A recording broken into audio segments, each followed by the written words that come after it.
நேர்களே, சூயஸ் கால்வாய் அப்படின்னு உங்களுக்கு தெரியும்.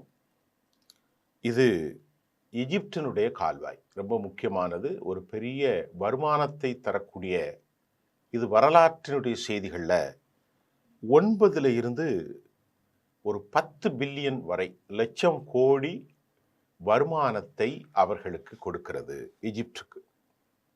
இதில் அவங்க பெரிய அளவில் பணம் சீட்டுறாங்க. எகிப்தினுடைய அப்துல் நாசர் தலைமையில் சூயஸ் கால்வாய் இது ஒரு மிக முக்கியமாகவும், இது ரெட்சியோடு இணைப்பது மட்டுமல்லாமல் இது முழுக்க முழுக்க ஒரு பெரும் கண்ட்ரோலர். அவங்க வருமானத்திற்கு மிகப்பெரிய வழியை ஏற்படுத்தி கொடுத்ததாகவும் சொல்லப்படுகிறது.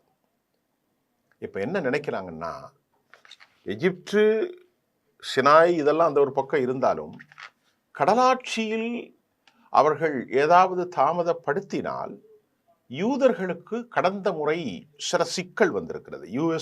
சூயஸ் கெனால் மூலம். இப்போ காசாவில் அவர்கள் மக்களை வெளியேற்றுவது அவர்களுக்கு ஒரு பெரும் நன்மையை தரும். அந்த நிலப்பகுதி இருக்கு பாருங்க, 22,250 சதுர கிலோமீட்டர், 40 கிலோமீட்டர் நீளமும் 10 கிலோமீட்டர் அகலமும் கொண்ட இந்த தரை பகுதியை டெரிட்டோரியல காசாவின் 2.3 மில்லியன் மக்கள் வெளியேறிவிட்டால் அவர்களுக்கு இது ஒரு பெரும் லாபம் தரும் திட்டம் என்று இப்பொழுது சர்வதேசத்தில் வெளியாகிய ஒரு செய்தியினுடைய தமிழாக்கத்தை நான் உங்களுக்கு தருகிறேன். அப்ப சூயஸ் கால்வாய் எகிப்துக்கு அதிகாரத்தை கொடுக்கிறது. சூயஸ் கால்வாய் எகிப்துக்கு ஆண்டுக்கு 10 பில்லியன் US டாலரை கொடுக்கின்றது.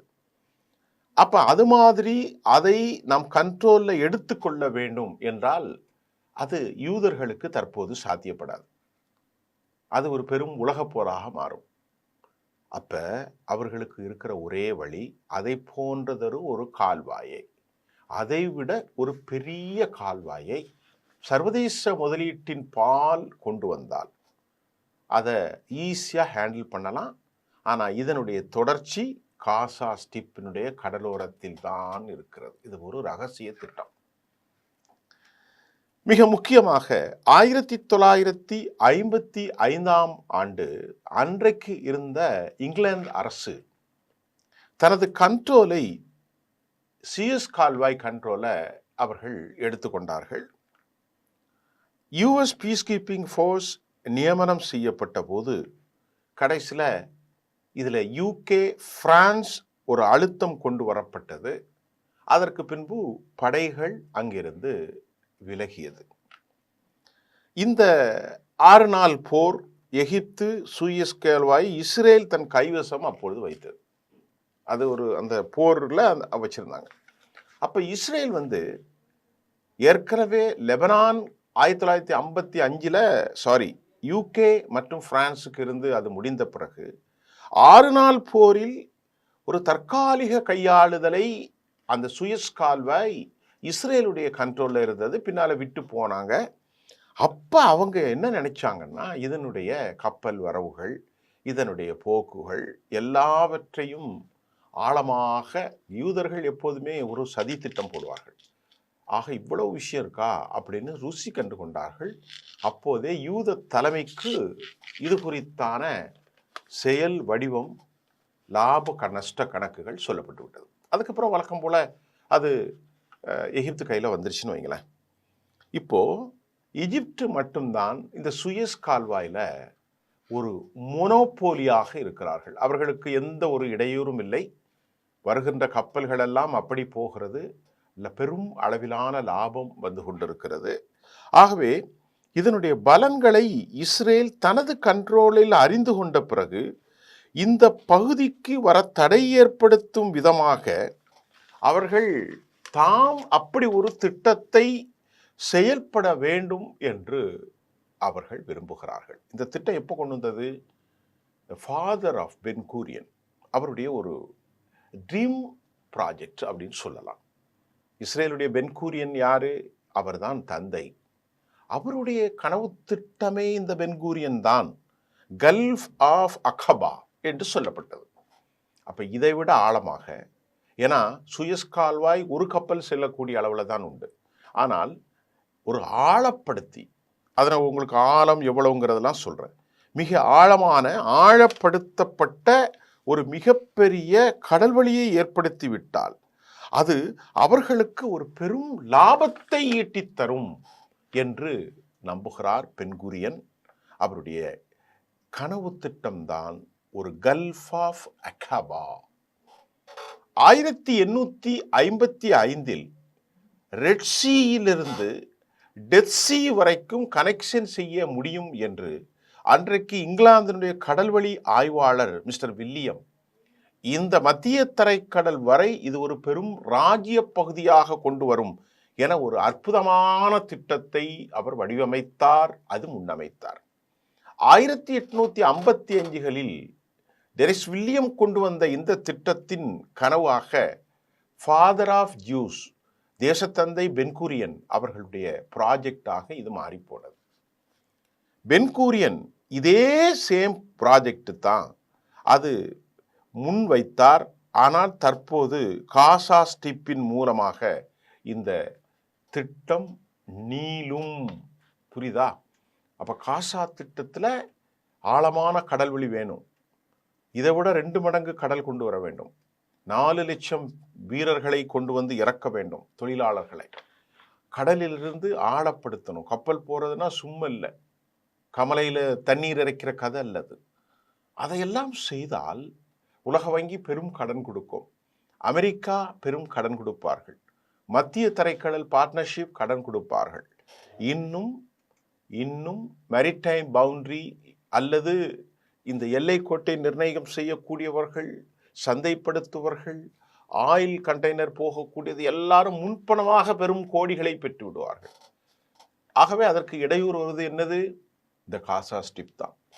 காசா ஸ்ட்ரிப் வரை நீளும் போது எல்லாத்தையும் காலி பண்ணிட்டு அங்கு நல்ல அழகான பூமியை உருவாக்கி அதில் பெரிய சுற்றுலா தலங்கள், ஹாலிடே ரெசார்ட்ஸ், கப்பல் மாலுமிகள், மக்கள் எல்லாரும் வந்து தங்குற மாதிரி இந்த 22,000 கிலோமீட்டரை உருவாக்கிட்டா அப்பப்பா வாழ்க்கையில் போதும்.